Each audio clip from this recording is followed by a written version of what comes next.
नहीं नंदी, उन्हें पिताजी से निमंत्रण की अपेक्षा है ही क्यों? विजया दीदी तो आई थी ना हमें निमंत्रित करने। यदि उस समय वो ध्यान मग्न थे, इसमें मेरे पिताजी का क्या दोष है? और वो तो मेरे पिता का घर है। यदि हम वहां बिना निमंत्रण के चले भी गए तो भी पिताजी को प्रसन्नता ही होगी। क्या महादेव इतना नहीं कर सकते मेरे लिए? माता, महादेव को समझना इतना सरल नहीं, ये तो आपको भी ज्ञात हो गया होगा।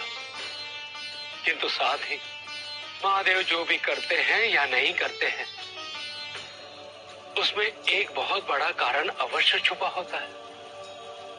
और वो कारण संसार के हित और संसार के कल्याण से ही जुड़ा होता है माते। इतने छोटे से निर्णय में संसार के हित और अहित की बात कहां से आ गई नंदी?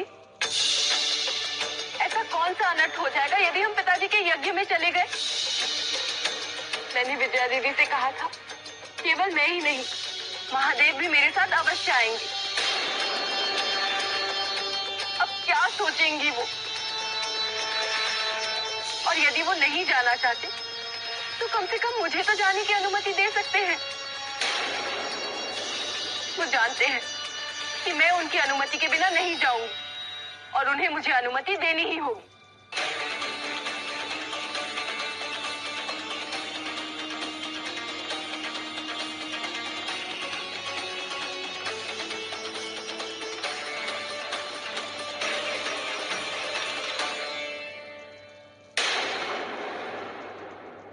माता बहुत कुंठित हो उठी है, बहुत दुखी है वो।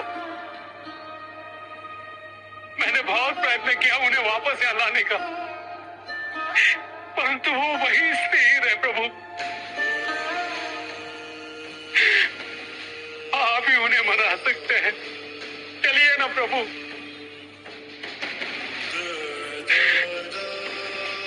प्रभु मेरी आपसे विनती है, मेरी माता को रोकिए प्रभु।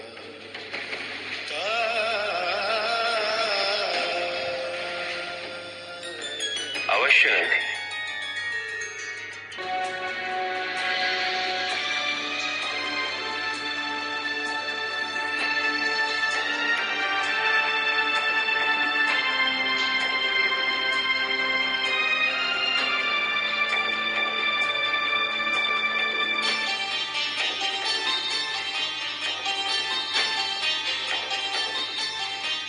यहाँ बैठी क्या सोच रही हो सती?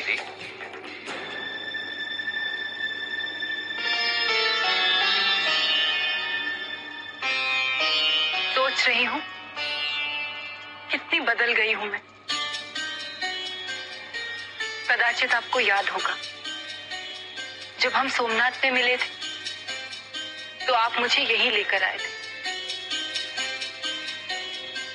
इस स्थान की भयंकरता को देखकर डर से कांप उठी थी मैं, और आपने मुझे स्वयं के लिए अयोग्य बताकर मेरा तिरस्कार किया था।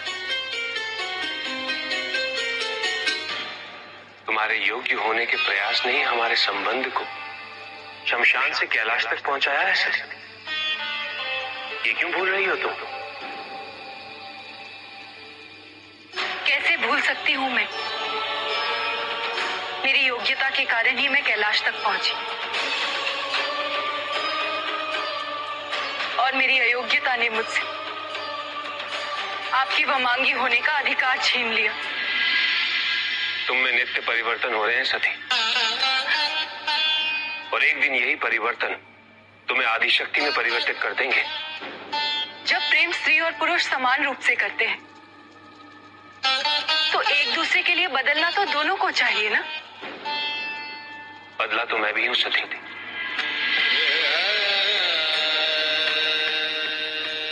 संसार से विरत रहने वाले शिव को अब कैलाश पर रहने वाली अपनी पत्नी की चिंता रहती।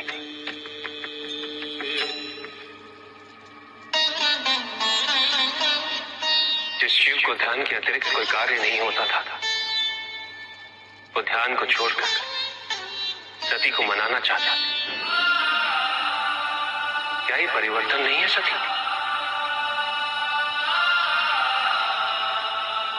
यही मेरा प्रेम है सती। इसी प्रेम के कारण तो मैं आज तक जीवित हूँ, किंतु आज मुझे इस प्रेम का नाम जानना है। ये जानना चाहती हूँ कि वमांगी होने के अधिकार को खोने के पश्चात मैं कैलाश में रहूं तो किस अधिकार से? इस अधिकार से आज तक रहती आई हो सती। वमांगी का अधिकार खोने के पश्चात भी तुम मेरी पत्नी हो। अधिकारहीन पत्नी, यही कहना चाहते हैं ना आप?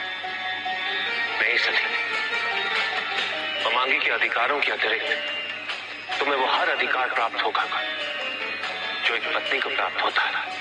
उन अधिकारों का विवरण भी आज मैं आपके मुख से सुनना चाहती हूँ।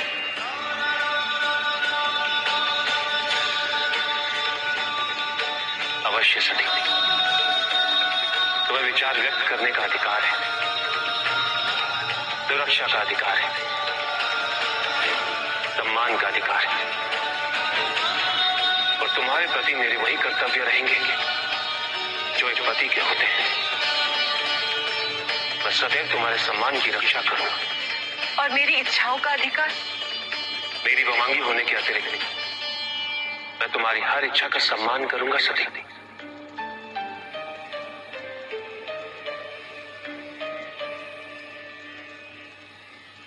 तो मेरी एक इच्छा है महादेव, मैं अपने पिता के घर पिताजी के यज्ञ में सम्मिलित होने के लिए जाना चाहती हूँ। ठीक वैसे ही जैसे विवाहित स्त्रियां अपने पिता के घर तीज त्योहार के लिए जाया करती हैं अपने पति के साथ। बस यही एक इच्छा है और ये स्वाभाविक भी है। कहिए, आप मेरी इच्छा का सम्मान करते हुए मुझे पिताजी के घर लेकर चलेंगे ना?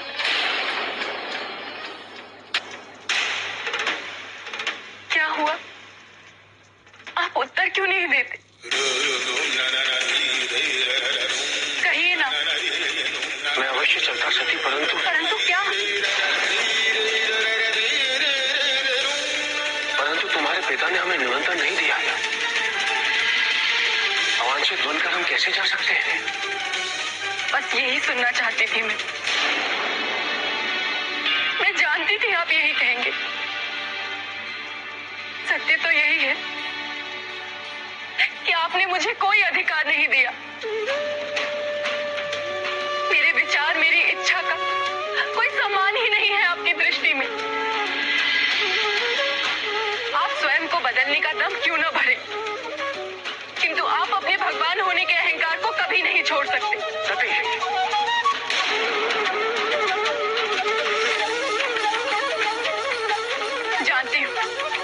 जानती हूँ कुछ बोलने का अधिकार नहीं है मुझे, किंतु आज कहे बिना नहीं रह पाऊंगी। सत्य यही है कि मैं आपके लिए केवल मनुष्य हूँ, एक तुच्छ मनुष्य।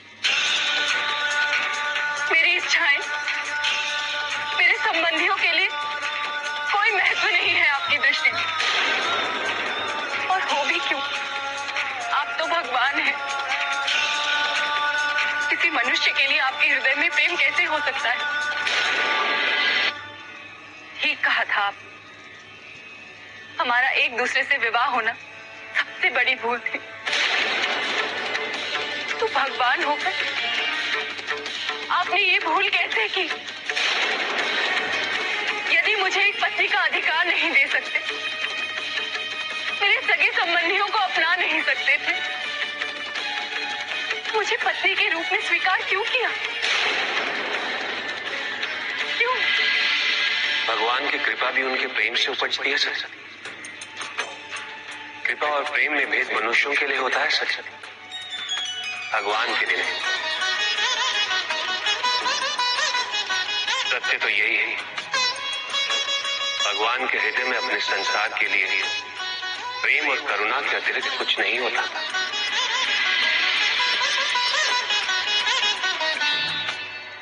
परंतु परंतु दुख तो इसी बात का है सच कि तुम अभी मेरी बात को नहीं समझ पाओ। तुम्हें पूर्ण रूप से मेरी बात तभी समझ में आएगी जब तुम पूर्णतः आदिशक्ति बन जाओ। तब तुम्हें समझ में आएगा भगवान के प्रेम का स्वरूप क्या होता है।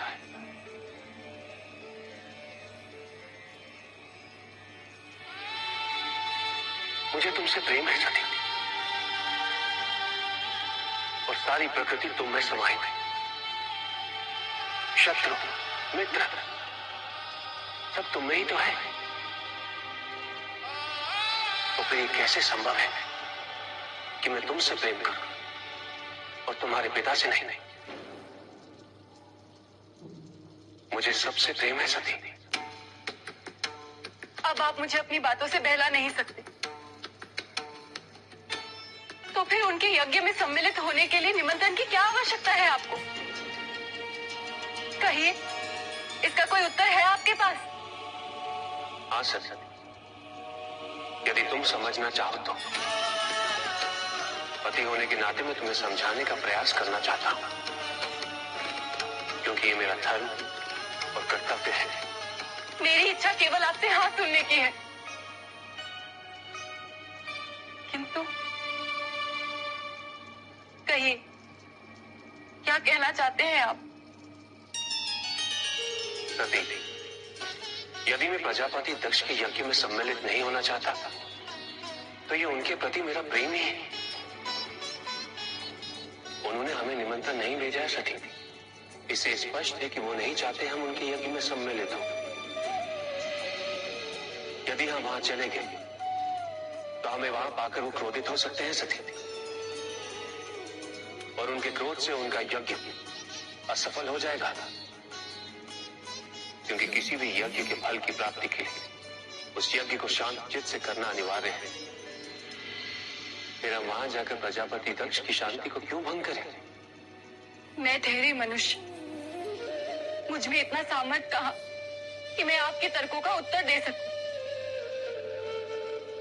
मैं तो केवल इतना जानती हूं कि पिताजी ने अपने मन में आपके लिए कोई भ्रांति पाली है, और इसी कारण उन्होंने हमें निमंत्रित नहीं किया। यदि हम वहां जाकर पिताजी के मन में स्थित भ्रांति को दूर करें तो उनका मन आपकी ओर निर्मल हो जाएगा, और निर्मल हृदय से किया हुआ यज्ञ और अधिक फलदायी होता है। आपको मेरे साथ उस यज्ञ में चलना चाहिए महादेव, यही मेरे पिताजी के हित में होगा। नहीं सती, ये उनके हित में नहीं होगा। हमारा वहां जाना मर्यादा के विपरीत होगा। हमारा वहां जाना मर्यादा के विपरीत होगा। मेरा अपने पिता के घर जाना मर्यादा के विपरीत कैसे हो सकता है? तुम जिस समाज से आई हो, मैं उसकी मर्यादा की बात कर रहा हूं। विवाह के पश्चात पुत्री के लिए पिता का घर पराया हो जाता है। विवाह के पश्चात पिता के घर जाने के लिए कन्या को अपने और अपने पति के सम्मान की रक्षा करनी चाहिए। यदि प्रजापति दक्ष की दृष्टि में हम सम्मानित होते तो वो हमें अवश्य निमंत्रण भेजते सती, परंतु उन्होंने नहीं भेजा। उनकी दृष्टि में जो भी सम्मानित है सती, वो उनके साथ उनकी यज्ञ की पूर्ति करेंगे। याद रहे सती, जो लोग बिना बुलाए दूसरों के घर पहुंच जाते हैं उन्हें मृत्यु से भी अधिक कष्टदायक अपमान को सहना पड़ता है। किंतु तुम्हारे पति होने के नाते मैं तुम्हें ये पीड़ा नहीं उठाने दूंगा। कह देना अपने मन की बात। कर दिया ना पिताजी को पराया। पिता कभी पराये नहीं होते, किंतु आपने उन्हें कभी अपना समझा ही नहीं। आज आपने मुझे बहुत ठेस पहुंचाई है महादेव, बहुत दुख पहुंचाया है मुझे। सती, मोह और क्रोध में सोची हुई बातें हमें सत्य तक नहीं पहुंचने देती। मेरी बात को शांति चित्त से समझने का प्रयास करो। वो सब मैं कुछ नहीं जानती। मैं केवल इतना जानती हूँ कि यदि आप मुझसे प्रेम करते हैं तो मेरे साथ उस यज्ञ में अवश्य चलेंगे, अन्यथा कह दीजिए कि आपको मुझसे प्रेम ही नहीं है। सती, कहिए कि आप मुझसे प्रेम नहीं करते। उसके पश्चात मैं आपसे कुछ नहीं कहूंगी, कुछ नहीं मांगूंगी मैं आपसे। कहते क्यों नहीं कि आप मुझसे प्रेम नहीं करते? आज आपको निर्णय लेना ही होगा। बोलिए महादेव, बोलिए।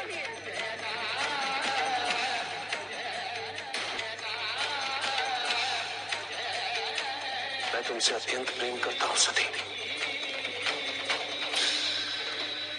तो फिर सिद्ध कीजिए, कहिए आप मेरे साथ यज्ञ में चलेंगे ना? आज आपको निर्णय लेना ही होगा महादेव। ठीक है सती, यदि तुम मेरी प्रेम की परीक्षा लेना चाहती हो तो मैं अवश्य चलूंगा। सच? हाँ सती, परंतु उससे पहले तुम्हें भी अपने प्रेम की परीक्षा देनी होगी। कैसी परीक्षा? यज्ञ में जाने से पूर्व तुम्हें पूर्ण रूप से आदिशक्ति बनना होगा।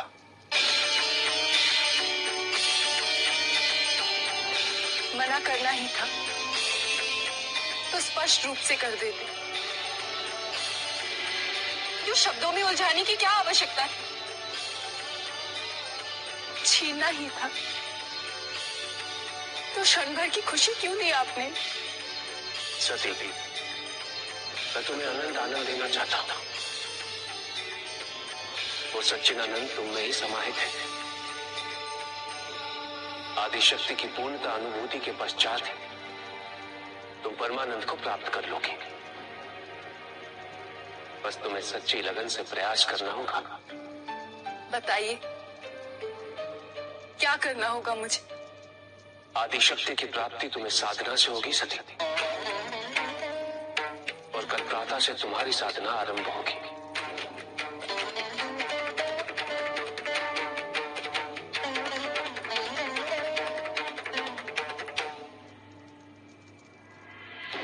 सती, इस वृक्ष को देख रही हो?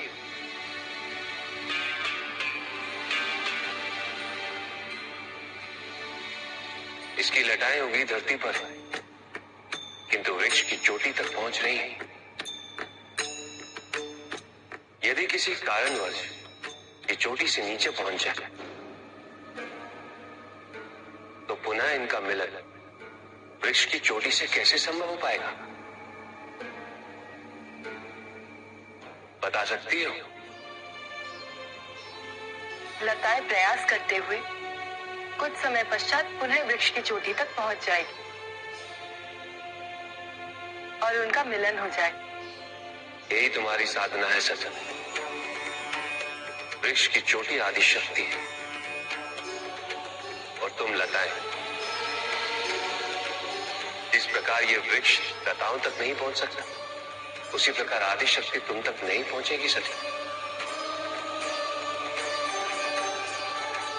तुम्हें विकास करके ही आदिशक्ति तक पहुंचना होगा सती, और तुम्हारा विकास तपश्चर्या से ही संभव है। तपश्चर्या क्या है? हठ योग से मन, आत्मा और शरीर के संतुलन को प्राप्त करने को तपश्चर्या कहते हैं।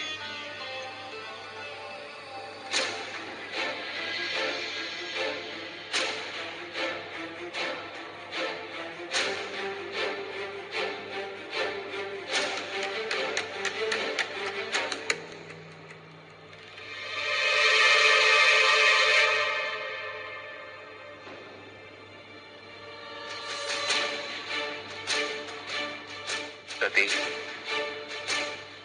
तुम्हारा ध्यान कहाँ है? सब लोग पिताजी के यज्ञ में जा रहे हैं, बस उन्हें ही देखने लगी थी। मन को वश में करो सती, और ध्यान मेरी बातों पर केंद्रित करो। इतना इतना सरल नहीं है तपश्चर्या। प्राणियों को कई जन्म लग जाते हैं इस लक्ष्य को प्राप्त करने में। तपश्चर्या को प्राप्त करने के लिए शरीर और इंद्रियों को दुख देकर कष्ट भाव से मुक्ति प्राप्त होती है, और कष्ट भाव से मुक्ति प्राप्त करने के पश्चात परमानंद मिलता है। तुम्हें भी तभी आदिशक्ति का ज्ञान प्राप्त होगा सती। किंतु आप तो बता ही नहीं रहे कि तपश्चर्या के लिए करना क्या पड़ता है। बताया तो सती, मन और इंद्रियों पर नियंत्रण पाना पड़ता है। भूख, प्यास, कामनाओं का त्याग करना पड़ता है। इस शरीर के लिए जो कुछ भी आवश्यक है उस सब का त्याग करना पड़ता है। भोजन के स्थान पर केवल पत्तों को ग्रहण करना पड़ता है। फिर पत्तों का त्याग कर केवल जल के सहारे जीना पड़ता है। उसके पश्चात जल का त्याग कर केवल वायु के सहारे जीना पड़ता है। तब कहीं जाकर 5 तत्वों से बना यह शरीर परमानंद के साक्षात्कार के योग्य बन पाता है। तुम्हें भी यही सब करना होगा सती। मैं जानती हूँ आप ये सब क्यों कर रहे हैं।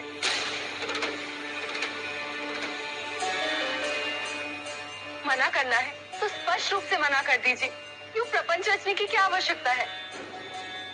सती, मैं तुम्हें आदिशक्ति को प्राप्त करने का मार्ग दिखा रहा हूँ। इस मार्ग पर चलकर लक्ष्य को पाने में न जाने कितने वर्ष लग जाएंगे, किंतु हमें आज ही पिताजी के यज्ञ में जाना है। कोई ऐसा उपाय बताइए जिससे मैं आज ही आदिशक्ति को पूर्णतः प्राप्त कर सकूं। अन्यथा हम पहले पिताजी के यज्ञ में चलते हैं, उसके पश्चात वहां से लौटकर अब जैसा कहेंगे मैं वैसा करूंगी। तपश्चर्या तो सारे जीवन की जा सकती है, किंतु पिताजी का यज्ञ तो आज ही है ना।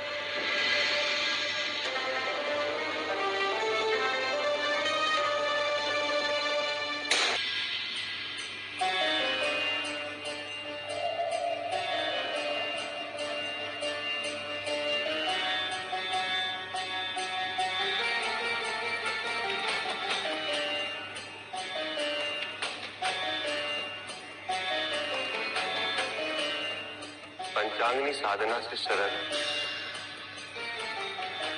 और तत्काल फल देने वाली दूसरी कोई साधना नहीं है सती। पंचांगनी साधना अर्थात 5 अग्नियों के बीच शरीर को रखना, अर्थात शरीर की 5 कामनाओं को वश में करना।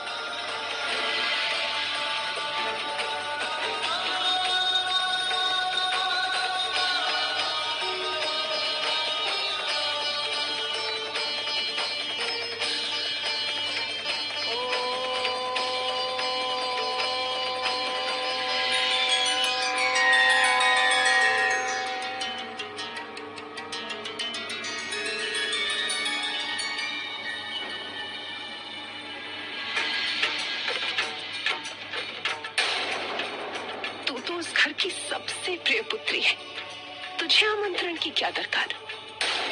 पिताजी मन ही मन चाहते हैं कि तू इस यज्ञ के लिए आए। तू आएगी ना? नहीं सती, हमारा वहां जाना मर्यादा के विपरीत होगा।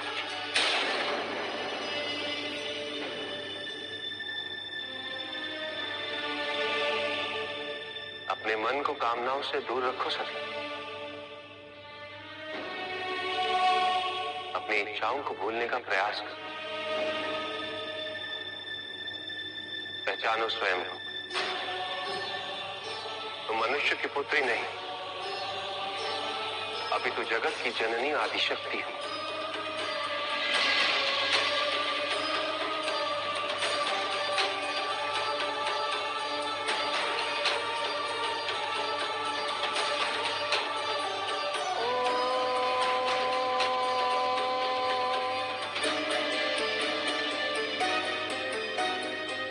ये तुम भी जानती हो सती कि महादेव तुम्हें आने की अनुमति कभी नहीं देंगे। तुम इस यज्ञ में नहीं आ पाओगी सती। मैं आऊंगी। ये तुम मुझे सांत्वना देने के लिए कह रही हो? मैं आऊंगी दीदी, मैं आऊंगी, मैं अवश्य आऊंगी।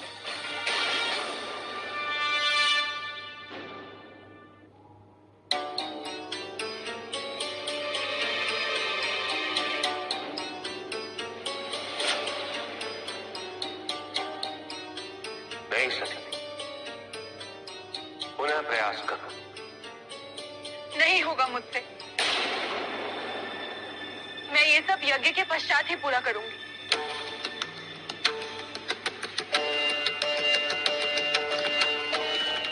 मत भूलो सती, मैं आदिशक्ति के साथ ही यज्ञ में जाऊंगा।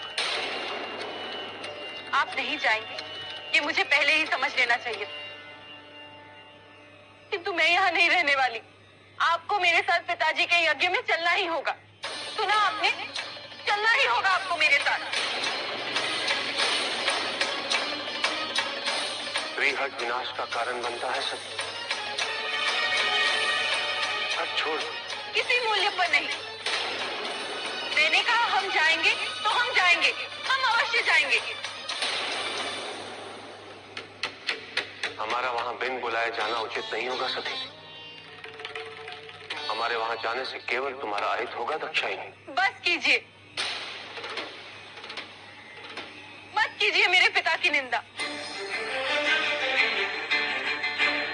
वो मेरे पिता है, वहां जाने से मेरा क्या अहित हो सकता है? 4 दिन भी नहीं बीते मुझे कैलाश आए हुए। जन्म से लेकर अब तक मैं वहीं पली बड़ी हूँ। वहां मेरा कैसा अहित हो सकता है? क्या मेरा कहना पर्याप्त नहीं है सती? नहीं, ये आप नहीं, ये पिताजी के लिए आपकी शत्रुता बोल रही है। आप निश्चिंत रहिए महादेव, मुझे कुछ नहीं होगा। मैं वहां से सुरक्षित लौट आऊंगी। तुम्हें मेरा कहा मानना ही होगा सती। हमारा यज्ञ में जाना संभव है, क्योंकि वहां जाने से केवल तुम्हारा अहित होगा। अहित अहित अहित, आप तो ऐसे बात कर रहे हैं जैसे वो मेरे पिता नहीं मेरे शत्रु हो। ठीक है, आपको यदि मेरे साथ नहीं आना है तो मैं आपके बिना ही चली जाऊंगी।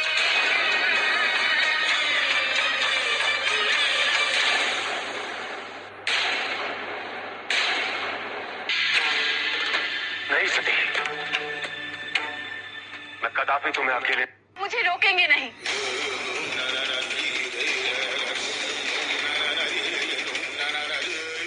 मैं अवश्य जाऊंगी। यदि वहां जाने से मेरा अहित होगा तो आप मेरा अहित होने के बाद आइएगा। आपको मेरी सौगंध है महादेव। सती, सती।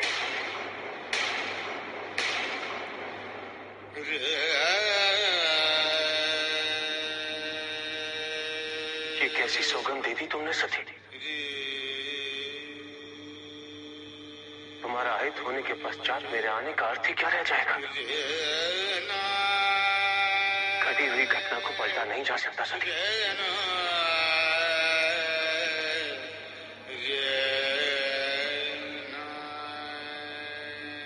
तुम्हें इसी क्षण अपनी सौगंध को वापस लेना होगा। मैं जानती हूँ, मैं जानती हूँ आप मुझसे अत्यंत प्रेम करते हैं, किंतु प्रजापति दक्ष मेरे पिता हैं। उनकी सभी संतानों में मैं उनकी सबसे प्रिय पुत्री हूँ। मैं वहां सुरक्षित रहूंगी महादेव। आप अपने हृदय में कोई आशंका मत पालिए, मुझे कुछ नहीं होगा। ओनी तुम्हें बुला रही है सती। भ्रम है ये तुम्हारा। तुम्हारा भ्रम इतना सघन हो चुका है कि तुम्हें अपने पति का कहा सत्य भी असत्य दिख रहा है।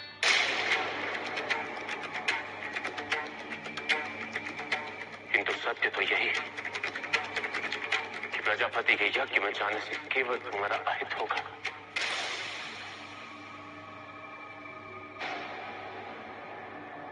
ठीक है,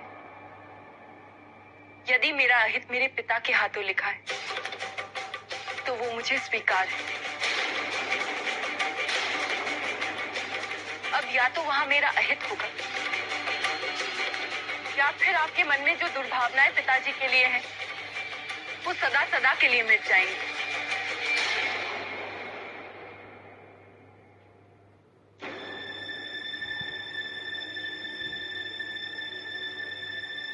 मैं आज ही कंखाल क्षेत्र के लिए प्रस्थान करूंगी। ये मेरा अटल निर्णय है।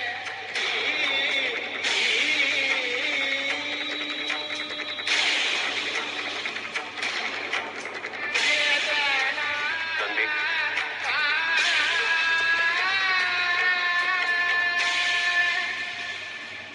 सती को उसके पिता के घर ले जाओ।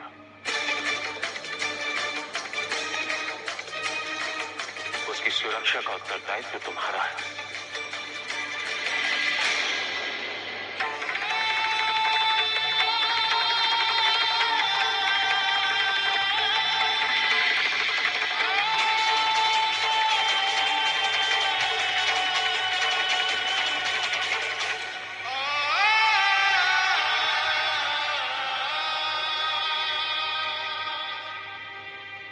प्रभु, माता को रोक लीजिए। माता को रोक लीजिए प्रभु। विहट को रोकना असंभव है नंदी, असंभव।